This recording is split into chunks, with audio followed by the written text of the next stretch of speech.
Hello everyone, welcome you all. आज मैं आप लोगों से शिरगांव फोर्ट के बारे में शेयर करने वाली हूँ, जो कि मैंने रिसेंटली अपनी फैमिली के साथ में विज़िट किया और मुझे पर्टिकुलरली ये फोर्ट बहुत अच्छा लगा क्योंकि कंडीशन भी अच्छी थी। फोर्ट वेल मेंटेन था, जो बाहरी दीवारें, सीढ़ियाँ, मुंडेर वगैरह बहुत अच्छा था, लेकिन ज़्यादा विज़िटर्स थे नहीं। ये एक गांव में है जिसका नाम है शिरगांव और आसपास भी आपको गांव का पूरा जो माहौल है वो दिखाई देगा। स्कूल वगैरह है यहाँ पर। तो चलिए जानते हैं इसकी हिस्ट्री क्या थी। इस किले का जो निर्माण है वो 1225 ईस्वी में हुआ था और ये देवगिरी के यादव काल में हुआ था। तो यानी ये काफ़ी पुराना है।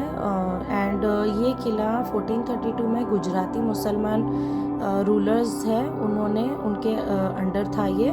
और इसके बाद जो बहमनी राजवंश आया, उनकी जो बहमानी फैमिली आई थी उनके अंडर आया था। बहमानी वंश ने अपने हाथ से मतलब किला खो दिया, तो वो अहमदनगर के जो सल्तनत है उसके अंडर आ गया था। 1520 से 1533 में ये किले के करीब के सभी किले, जो आसपास के जितने भी किले थे, वो सारे पोर्चुगीज़ के रूल के अंडर आ गए थे। और नवंबर 1737 में मराठा सेना, यानी जो मराठा सेना थी हमारी उस टाइम की, उन्होंने किले पर कब्ज़ा करने की कोशिश की थी, लेकिन दिसंबर 1737 यानी उसी टाइम पर नवंबर से दिसंबर एक महीने के में ही पीछे वो लोग हट गए थे, यानी मराठी सेना पीछे हट गई थी। वसई के किले के घेराबंदी के बाद मराठा सेना ने 22 जनवरी 1739 यानी 2 साल के बाद में इस किले पर कब्जा कर लिया था। तो मराठों ने 1772 से में किले की मरम्मत करवाई थी, उसको थोड़ा सा रिपेयर करवाया था और 1818 में उसकी मरम्मत जो है ब्रिटिश ने की और उनके अंडर फिर ये आ गया था।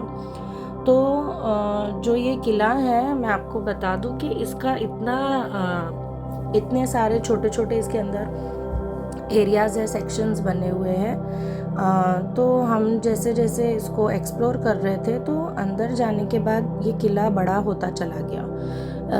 इन द सेंस के अंदर अंदर इसके बहुत सारी चीज़ें खुलनी शुरू हुई, यानी जहाँ पे एरोज़ शूट किए जाते हैं उसका सेक्शन, और एरोज़ को शूट करने के डिफरेंट डिफरेंट एंगल्स। पीछे के तरफ में बहुत सारा एरिया खुला पड़ा हुआ था।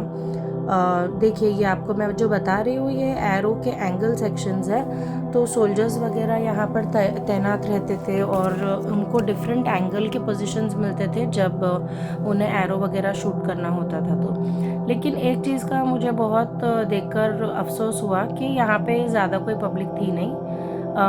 कंडीशन अच्छी है, लेकिन आई थिंक मेंटेन करना और भी इस किले को ज़रूरी था, बिकॉज़ हमारे जो मॉन्यूमेंट्स में या फोर्ट्स वगैरह जो है, ये एक्चुअली इंडिया में अभी इतनी अच्छी तरीके से आई डोंट थिंक मेंटेन हो रहे हैं। इस वजह से ज़्यादा टूरिस्ट नहीं थे, हम थे और हमारे सामने एक दो फैमिलीज़ ही थी, कोई ज़्यादा लोग नहीं थे। और प्लस ये इसके अंदर कोई देख रेख करने वाला या कोई सिक्योरिटी इंचार्ज नहीं था, बाहर गांव वाले ही थे।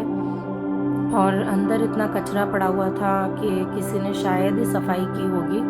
ये पीछे का हिस्सा मैं आपको दिखा रही हूँ, यहाँ पर झाड़ वगैरह थे, वरांडा बना हुआ था। तो उस ज़माने में जो पीछे बैठने करने के लिए आंगन कह सकते हो आप, ये फोर्ट के बाहर के तरफ का सेक्शन था। और ये अंदर ऊपर आप अगर देखेंगे तो यहाँ पर कुछ रखा भी है, तोप रखी हुई है यहाँ पर, तो वो भी मेंटेन नहीं की गई थी, बस ऐसे ही छोड़ दी गई थी। और ये इनका आई थिंक आर्टिलरी का सेक्शन रहेगा, क्योंकि यहाँ पे बहुत सारे एरो शूट करने के लिए होल्स बने हुए थे। तो ऑल इन ऑल मुझे ये विज़िट अच्छी लगी एंड हमारी फैमिली हिस्टोरिक जगहों को देखना और घूमना पसंद करती है। बट आई थिंक स्टेयरकेस में भी थोड़ी सी मरम्मत की ज़रूरत थी, क्योंकि जैसे आप किले के अंदर चढ़ जाओगे, ऊपर जाने के बाद में आपको किले की जो सीढ़ियाँ हैं वो सिर्फ पत्थर जैसी ही जमी हुई है, कोई बराबर मतलब अगर आप स्किड हो गए या गिर गए तो आपको चोट लग सकती है। ये बाहर खुला एरिया था और ये department of archaeology and museums के अंडर आता है। और ये बाहर का मैं आपको पूरा लुक बता रही हूँ कि एंट्रेंस इसकी कैसी है। जो गांव था उसके आसपास में स्कूल वगैरह थे, कुछ लोग थे, गांव वाले थे वहाँ पर। ये इसकी पूरी ज्योग्राफी है इस फोर्ट की कि ये फोर्ट कितना बड़ा है। यहाँ पर सारे झोपड़े वगैरह है, तो पब्लिक ने मतलब फोर्ट को ही अटैच करके यहाँ पे अपने घर बांध लिए हैं। ओवरऑल बहुत ही इंटरेस्टिंग एक्सपीरियंस था मेरा और मुझे लगा कि आप लोगों से शेयर करना चाहिए। तो मैं और भी विज़िट्स जाऊँगी तो आप लोगों के साथ में चीज़ें शेयर करूँगी। बट आई थिंक हमारे फोर्ट्स को मेंटेन किया जाना चाहिए। Thank you everyone.